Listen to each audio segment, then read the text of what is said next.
monster.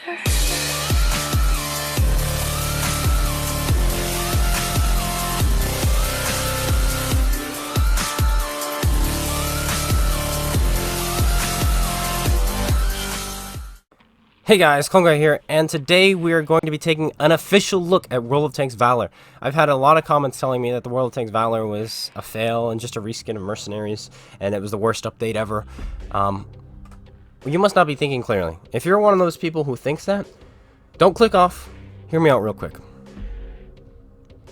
What did they add into the game that made it worse?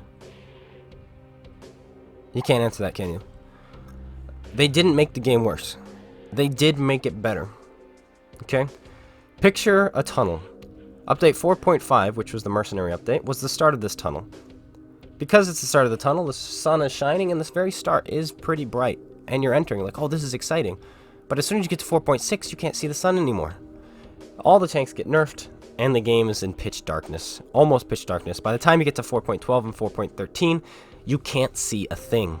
You don't know what's at the end of the tunnel, but you're going to keep going anyway. Then, you get to Valor.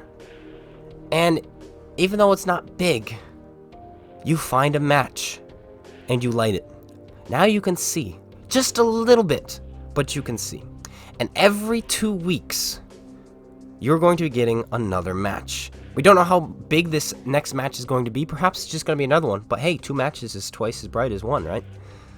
Until eventually, you're going to have a blazing fire, and you're going to be able to see just fine. And that right now is World of Tanks Valor. The things they did in the update were not big, but they said they're going to be integrating new changes every 2 weeks. And the changes that they integrated were really, really good for the first week, which was yesterday. And that would be the AMX 30B and the Waffly 100. I'm going to have an official review of the Waffly 100 either tomorrow or Friday. So this one is going to be brief. I'm just going to tell you what they did to it. They removed 2 of its shells from the long gun, the 128mm gun. So now it has 4 shells instead of 6. And they reduce its reload. So you're loaded more often than not. Well, more so, I feel. And then for the big gun, they removed 1 shell. So instead of 4 shots, it now has 3, but it now has 2 seconds in between each shot, and it has a 40 seconds reload, meaning you can get that down to about 35 seconds with a good crew. Which is really good, because now you're loaded more often. And 2 seconds in between each shot means after you fire first shot, you can then, in 4 seconds, get 2 more off. So in 4 seconds... In 4 seconds, you can do 2,250 damage. You can kill a Death Star or 4005 before they have a chance to aim. Yeah. So, if you both spot each other first, you are at the advantage. As crazy as it may seem. As long as you hit all your shots, that is. And playing it yesterday, I found the tank is more enjoyable now and better. I found I was doing more damage in this tank and helping the team more. With the 6 shots, it just took so long to reload. A whole minute to reload? Oh, man. Now it's 40 seconds with the bigger gun. It's like, oh, that's so much better. Like, I was loaded more often. I could help my team. And when I shot 2 or 3 shells, I wasn't sitting there awkwardly with 3 or 4 shots in my magazine, like wondering, okay, do I cycle my reload? Do I keep it? What do I do? I need to find targets and empty this. And then you'd have 2 shots left, and then you'd be like, I don't want to go for that minute reload. I'm going to keep these 2 shots. And then you'd fire 1, and then you'd have 1 shot left. And you're like, I only have 1 left. Do I cycle now, or do I not? And then you'd wait 10 seconds, and you're like, you know what? Okay, I'll cycle. And then you do cycle. And then as soon as you do, people pop out, and you still have a minute reload. But now that doesn't happen as much. Now it's like, I've just fired 3, I have 1 awkward shot left, I'm just going to cycle because it's not going to take as long. And with the big gun, it's the same thing. I just fired 2, I'm going to cycle, it's going to take me 35 seconds. There we go. And I think you're going to be doing more damage in this tank, but you're not going to be doing it all to one person, making them complain and quit the game. Right? So I think the tank, they actually made the tank better, but it's no longer OP, as crazy as that sounds. So give the tank a try if you're an adamant waffle driver. The tank is better. You just actually have to think now. You have to use your brain. I know, it's crazy. A lot of waffle drivers and RD drivers don't know how to do that. But guess what? Now if you're a waffle driver, you have to figure it out. Figure it out. There you go. Now, moving on to the 30B AMX thingamabop. That's French. I went the wrong way around the horn. AMX 30B got changed. Slightly, only slightly did it get changed. But it's better now. So, this tank used to have 1,525 meters shell velocity and 260 millimeters of pen. Then they nerfed it to 1,100 meters shell velocity and 248 pen, because that's what they did on PC. But on PC, they also gave it better turret armor and a better rate of fire. They wanted it to be a close-range brawler. They didn't give it those buffs here on console. They just said, hey, we're just going to take away your shell velocity and your penetration. So, good luck. Yeah. They gave those back. Almost. The shell velocity is back to 15,025, and the penetration is now back at 255. Not 260, but it's still much better, and the tank is actually usable, and you're no longer putting your team at a huge disadvantage for playing the tank. So that's pretty cool. What is its cupola even? That's 100. That's not terrible. But yeah, so that's the 30B. It's now usable again. I still don't think it's as good as the Leopard, but hey, I don't have it yet, so maybe I'll like it more. Who knows? But moving on, if we go into the store, this is the big thing that people seem to be crazy about, excited. There are 4 new tanks: Object 244, SU-130PM, Kampfpanzer 50T, and T-95E6. Cool, very cool. We're not going to go through their whole stats. We're going to hit them briefly. But my recommendation, do not buy the T-95E6 in the store. Do not buy it. There are 2 conditions here. First one is, if you do not have a tier 10, do not buy a tier 10. Straight up. That's lazy and just wrong, and you're going to be ruining your own gameplay. You're going to be ruining tier 10 gameplay. Do not buy tier 10 unless you have a tier 10 purchased, okay?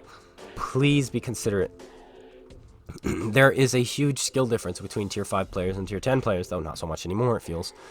But let's try to keep what we have. Alright, at least a little bit. This is the worst thing that they did here, is where you can just buy it out. Now, if you are going to buy it, because I hate people spending too much money on this game, take a look here. Make sure you go here and you buy it here, because this will get you all 4 tanks for only 200 or 2,200 more gold. You'll get all 4 of them. If you have a premium account, make sure you buy a day of premium, if you don't have one, before you buy this. Because completing these stages does not get you the tier 9 German medium tank unless you have a premium account. And I'm sure people have already bought that and then realized that it didn't come with this tank because they didn't have a premium account. Don't make that mistake. Make sure you buy a day of premium before you buy that. Okay, there we go. Now let's talk about these tanks quickly. This is an IS. It's literally an IS with an 85mm moved down a tier. And it does have premium rewards, 30% bonus experience, 22% bonus silver. Not great, but you're going to be making money. It's not very fast. Engine power isn't very good. The gun, 7 seconds on 180 alpha, not great. I think this is going to be...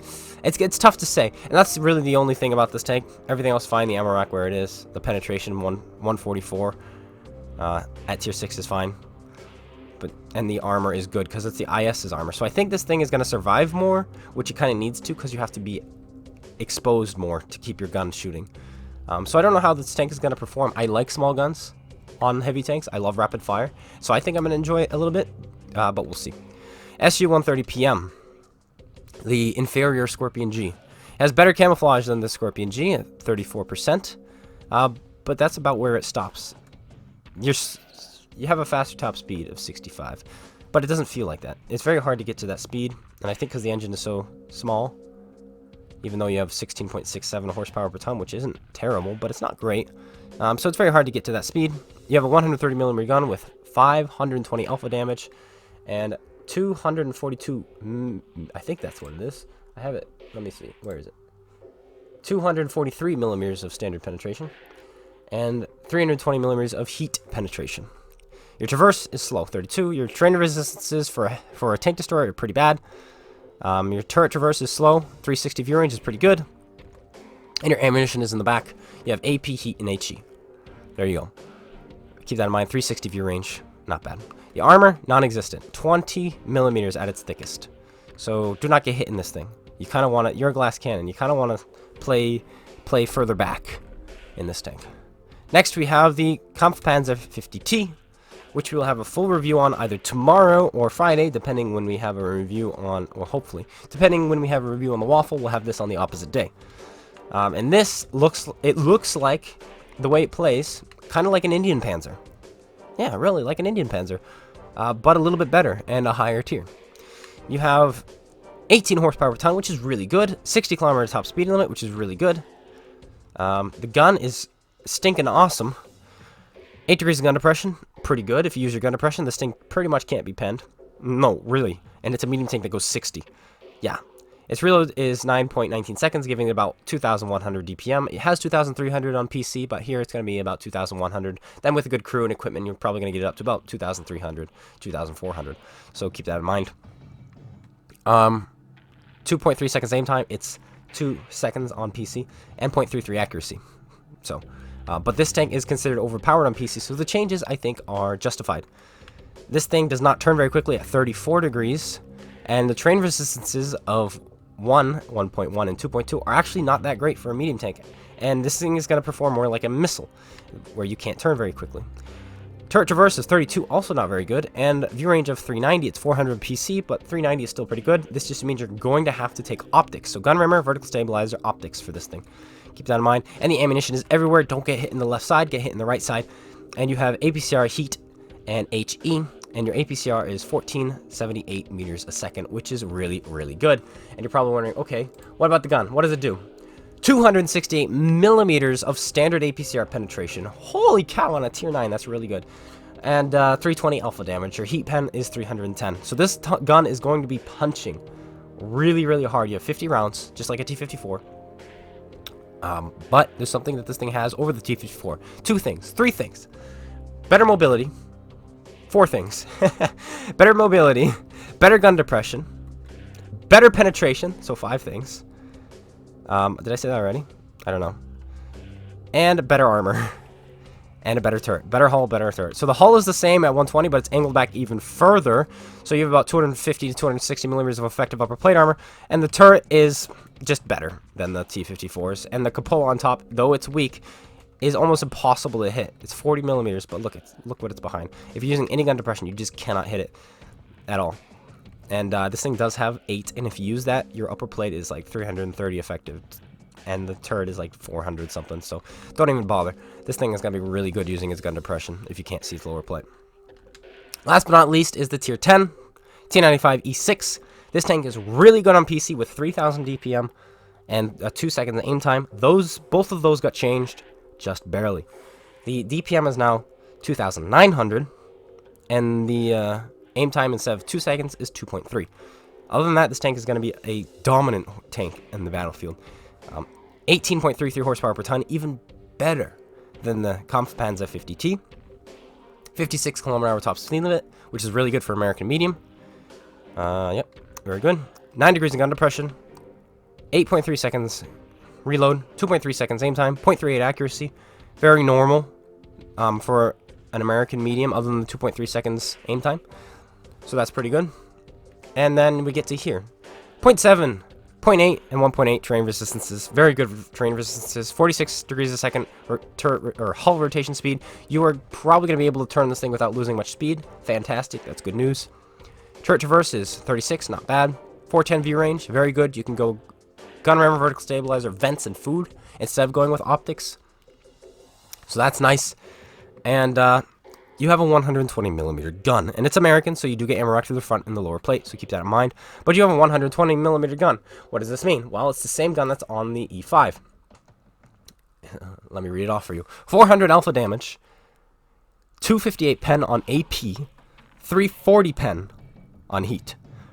And what's great about having AP with 258 pen is it doesn't lose as much penetration over distance like APCR, and it has 3 more degrees of normalization.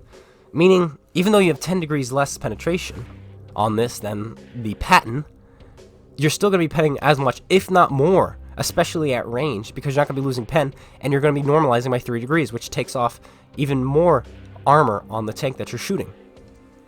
So, yeah, this gun is really good. And the turret is beastly. It's the way it's shaped is if it's turned at all, you can kind of pen it in the side, as you can see. So you want to keep this facing forward to whoever's shooting at you. And if you're fighting this thing and it's hull down, you have to hit it in the cupola. Even tier 10 tank destroyers are going to struggle to get through this because of its angling. Other than the turret ring looks pretty weak. Actually, it's angled really well, and it's not really a turret ring.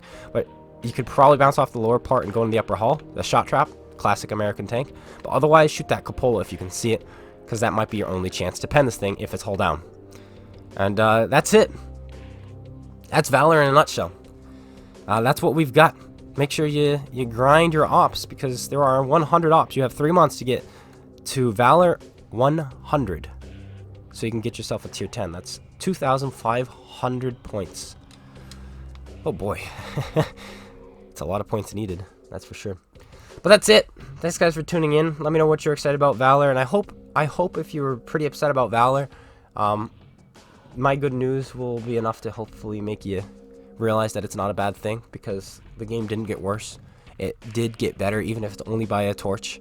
Or not a torch, actually that'd be better. Even if it's only by a matchstick, it's still a little bit brighter. And it's only going to get brighter every 2 weeks. If they keep changing tanks like they did with the Waffle and the 30B. The Waffle change is amazing. I'm still blown away how they were able to make a tank that's overpowered, no longer overpowered, and yet still better. It's amazing. It's a good job, Wargaming. I'm actually clapping for Wargaming. Well done. Well done. That's it. Make sure you go check out SpaceBANDIT and Koala Mentality's YouTube's links in the description below. And I will see you guys all later. Take care, everyone. And peace out.